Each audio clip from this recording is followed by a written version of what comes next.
అరటి తోటలోకి వెళ్ళి హనుమ యంత్రం కానీ హనుమ బొమ్మ కానీ హనుమ అని రాసి కానీ మీరు అక్కడ పెట్టి మీరు కానీ ఆ రోజున ఉపాసన చేశారా అరటి తోటలో, ప్రత్యక్షమైనటువంటి స్వరూపంతో స్వామి వచ్చి తీసుకుని తీరుతారని భయం ఇచ్చింది సంహిత.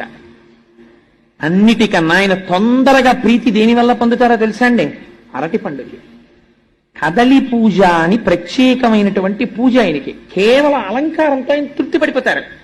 అరటి గెలలిలా దిగేటట్టుగా అలంకారం చేసి అరటి చెట్లు కట్టి అరిటాకులేసి స్వామి చుట్టూ కూడా లేత అరిటాకులు పరిచి మీరు ఆయనకి బాగా ముగ్గిన అరటిపళ్ళు తీసుకొచ్చి అక్కడ పెట్టారనుకోండి, ఏదో ఒక రూపంతో మీకు ఈ కంటికి కనపడిన రూపంతో రాకపోవచ్చు, మీరు గుర్తు పట్టలేరు, కానీ ఏదో ఒక రూపంతో ఆయన వచ్చి తీసుకుని వెళ్ళి తీరుతారు. నా జీవితం